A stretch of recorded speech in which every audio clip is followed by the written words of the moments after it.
ఈరోజు కాదు, నిన్న నేను 2017లో ఒక ప్రాపర్టీ కొన్నాను. ఆ ప్రాపర్టీ కొన్నప్పుడు అందులో ఒక మైనర్ వాటాదారుడి భాగం ఉంటే అది నేను కొన్న తర్వాత అతను ఈడీ ప్రాబ్లం ఏదో ఉంది, అతను బ్యాంకు లోను తీసుకుని అది ఏదో కట్టలేదు, దాని మీద అతనికి ఈడీ ఎంక్వైరీ ఉంది. ఆ ఈడీ ఎంక్వైరీ అక్కడ బుక్స్ ఆఫ్ అకౌంట్స్లో నా పేరు ఉన్నప్పుడు నన్ను ఈడీ వచ్చి అడిగితే బాధ్యతగా నేను ఒక సిటిజన్గా చెప్పాలి కదా, లా అబైడింగ్ సిటిజన్గా నేను వెళ్ళి దానికి ఎక్స్ప్లెనేషన్ ఇచ్చాను. దానికి సంబంధించిన అకౌంట్ అది అడిగారు. అంతే తప్పితే దీన్ని మీడియాలో ప్రపోర్షనేట్గా కొంచెం పెద్దది చేసి చెప్పటం, వారు ఏదో ఒక ఎంక్వైరీ అడిగారు, నేను వెళ్ళి చెప్పొచ్చాను. ఇంతకు తప్పితే నేను చెప్పేది ఏమీ లేదు.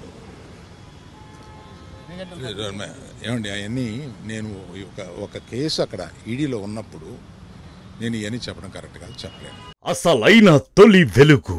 ఫాలో వాట్సాప్ @తొలి వెలుగు official.